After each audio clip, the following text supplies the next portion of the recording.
C'est facile! C'est trop facile les gars! Bonjour à tous, bienvenue dans cette vidéo un petit peu originale puisqu'aujourd'hui, ou plutôt cette semaine, je vous emmène au cœur de la Icarus Cup, un championnat qui réunit plusieurs universités du monde entier, c'est-à-dire la France et l'Angleterre, sur un aéroport désaffecté d'Angleterre dans lequel on va pouvoir faire voler des aéronefs à propulsion musculaire.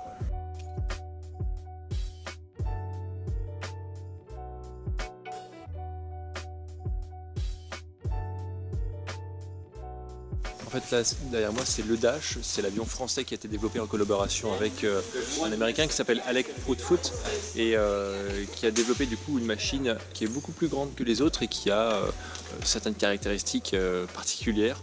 L'équipe est en train de l'assembler derrière moi, donc on va essayer de vous filmer tout ça.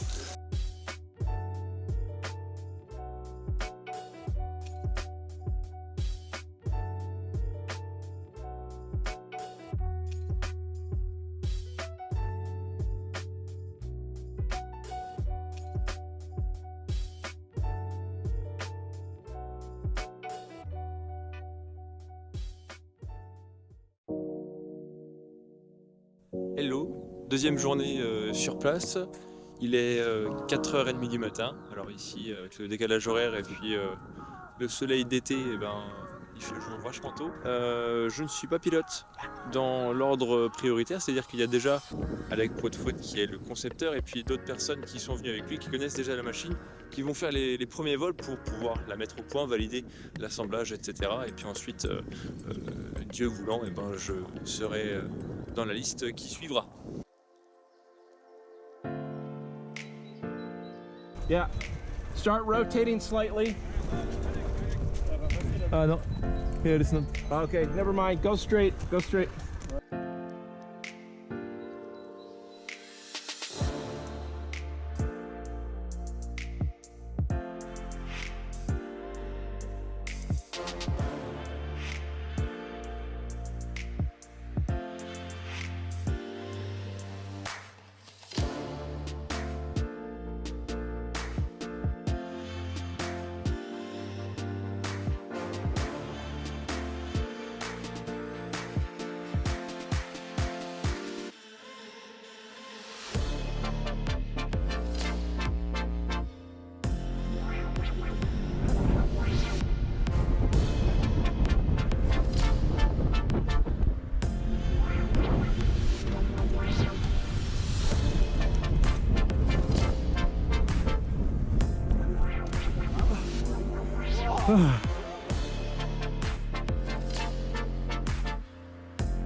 Aujourd'hui, deuxième journée, c'était la journée de vol puisqu'on s'est levé ce matin à 4h. On a fait 2 vols avec d'autres pilotes qui ont dû ensuite arrêter les opérations à cause du vent qui était devenu trop fort.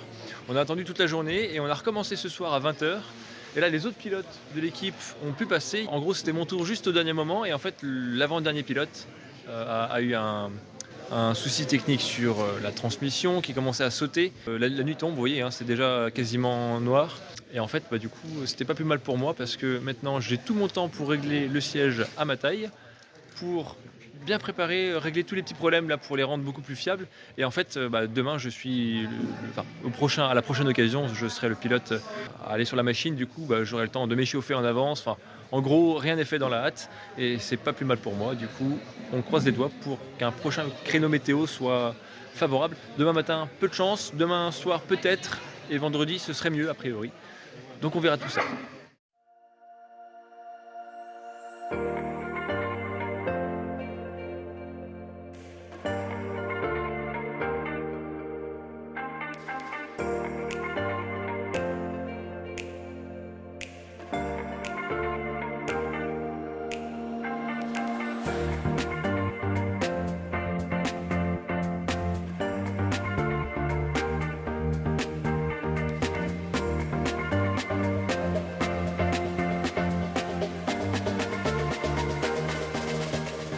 Salut à tous, alors aujourd'hui on est jeudi soir, on a eu mauvais temps ce matin comme prévu et ce soir la météo est tout à fait favorable et comme je suis a priori le prochain pilote sur la liste, eh bien je me prépare.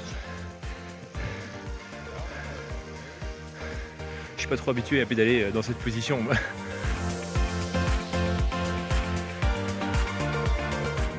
Bon alors, je suis à ça de voler.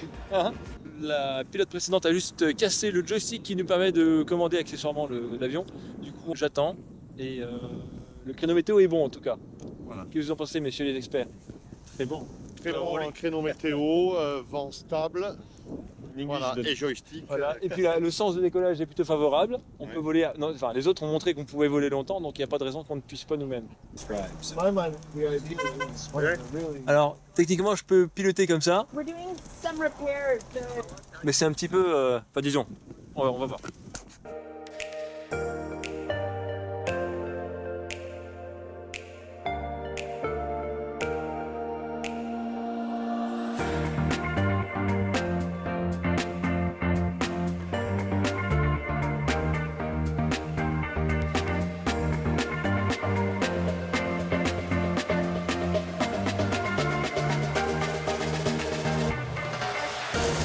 Okay, work.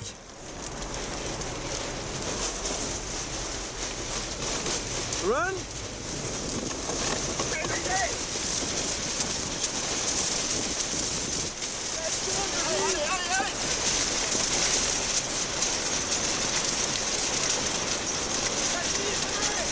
C'est facile.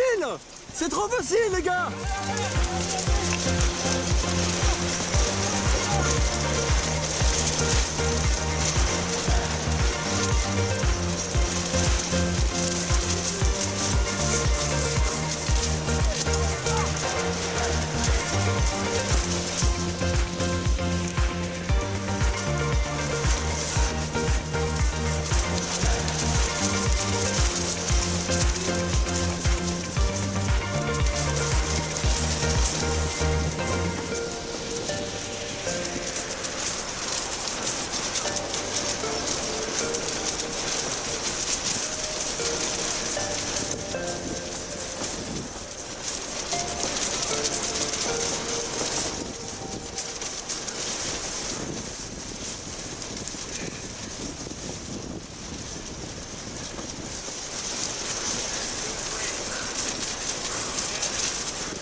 Ok.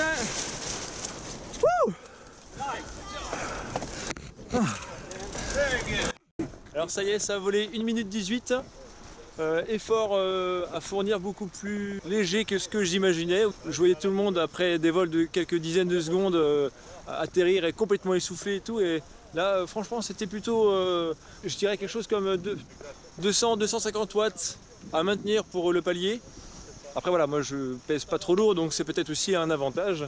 Et il y avait une difficulté, en fait c'est parce que la machine n'a pas assez de défense dans la direction. Ça veut dire qu'on a un vent légèrement de travers par rapport à l'axe de piste. Et en fait le vent me poussait à l'extérieur. Ce qui fait que je volais par-dessus cette zone d'herbe. Et il y avait ce bâtiment qui me dérangeait. Du coup j'étais constamment en train de compenser à droite au maximum. Et ça ne suffisait pas, j'ai dû accélérer pour que le souffle de l'hélice donne plus d'efficacité à la direction. Et ça m'a sorti un tout petit peu. Mais c'était un peu trop tard, la zone d'herbe en fait est en dévers, ça crée un courant descendant au niveau de l'air et du coup j'ai dû finir par atterrir, mais autrement j'aurais pu rester je pense largement plus longtemps si j'étais vraiment sur la zone plate de la piste. Du coup le vol était plutôt très honorable et je suis très content d'avoir pu le réaliser. Voilà.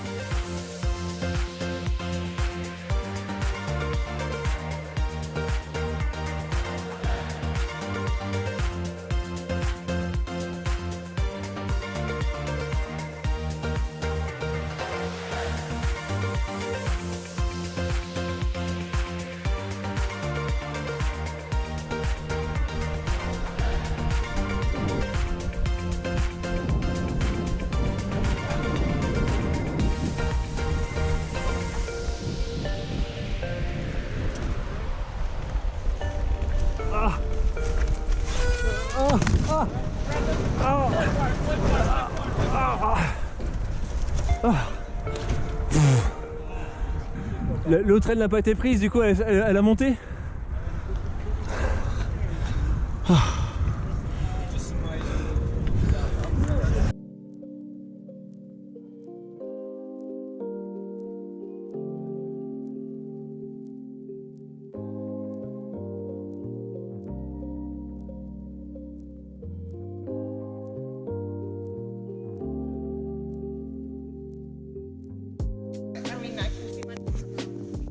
Il est 4 h du matin, ça pique un peu, mais au moins c'est la dernière fois de la semaine. Demain on rentre au pays, donc ce matin ce sera probablement le dernier créneau de vol qu'on va pouvoir obtenir, et on espère de nouveau faire voler plusieurs pilotes, et peut-être moi. Je crois qu'il reste encore 4 pilotes dans la liste, donc potentiellement c'est possible que je refasse un vol et on verra ce que ça donnera. Du coup là on n'a rien à faire, ça qui est bien. La machine a très bien volé, elle n'a pas été abîmée, malgré un atterrissage d'un des pilotes un peu brusque.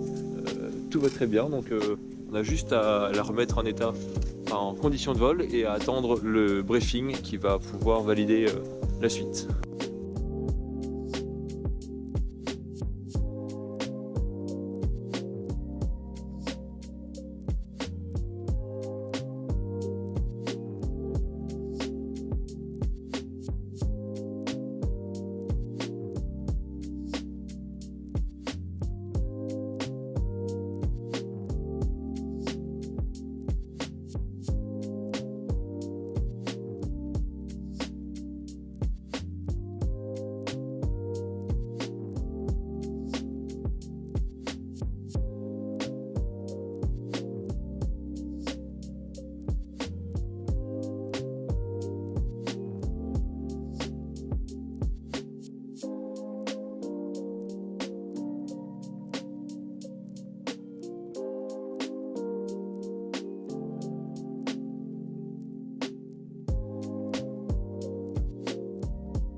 Bon là, il faut s'échauffer un petit peu.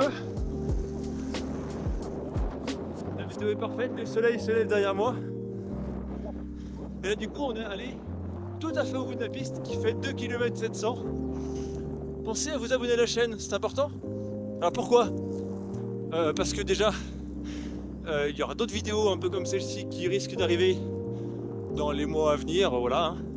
Je pense redonner à la chaîne une activité un peu régulière qui pourra concerner tout ce qui touche au monde du vélo dans différents domaines, mais principalement autour du vélo mobile, puisque la chaîne porte ce nom là. Là la vidéo des HPA c'est une exception, mais bon, ça arrive peut-être qu'une seule fois dans ma vie, alors j'allais quand même pas rater l'occasion.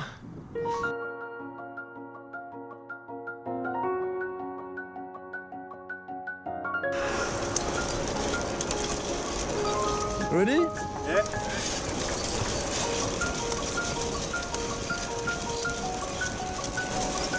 Walk.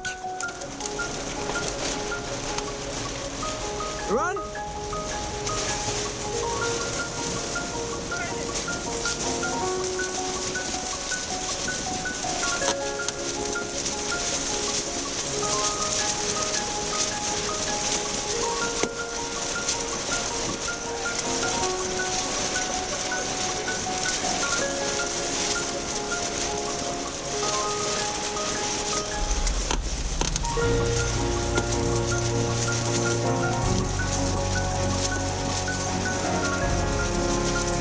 C'est génial!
J'aurais dû me chauffer un poil plus, mais le vol était parfait. La direction était plus facile parce qu'on l'a corrigé, c'était plus facile à gérer. Ah. Du coup, je sais pas quelle distance j'ai parcouru, on va le savoir bientôt. Très bien. Ouais, c'est cool. Très bien. Why you don't go all the way? You're so close. Because I'm not warm enough. This was the only mistake today.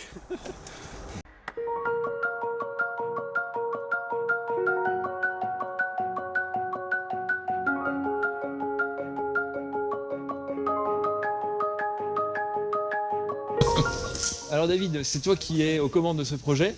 Oui. Est-ce que tu peux rapidement te présenter et puis expliquer un peu pourquoi?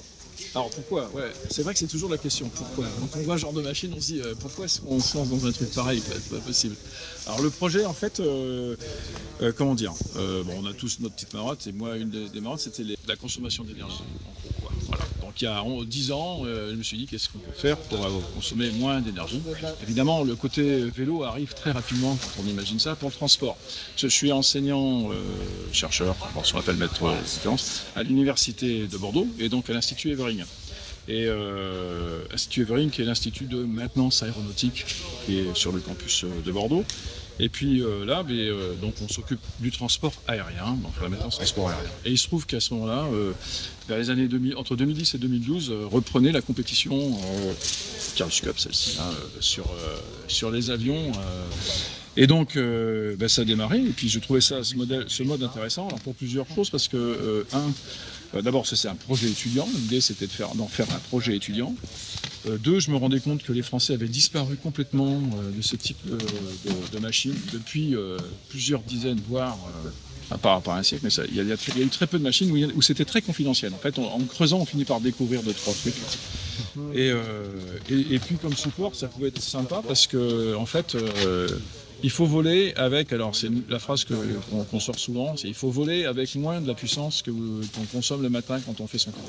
C'est-à-dire qu'au moment où vous le levez, vous mettez en marche la cafetière, vous consommez 2 fois plus de puissance que ce qu'il faut pour voler avec ce type d'appareil. Et ça veut dire qu'on se retrouve dans l'esprit pionnier de l'aviation, c'est-à-dire fabriquer solide, très léger, et essayer de gagner au maximum de masse. Pour donner un ordre de grandeur, une des nervures qu'on a ici, alors ça c'est le nouvel avion, je vais en parler après, mais nous on a travaillé sur une version ancienne, puisque ça fait 10 ans.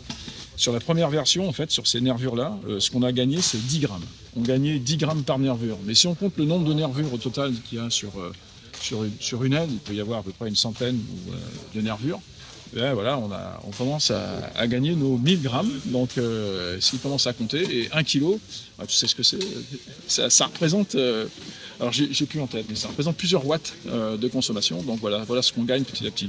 C'est assez difficile, c'est beaucoup de détails à régler. Et puis là, on est passé sur une deuxième version qui s'appelle le Dash, qu'on a fabriqué sur le design d'Aled Proudfoot.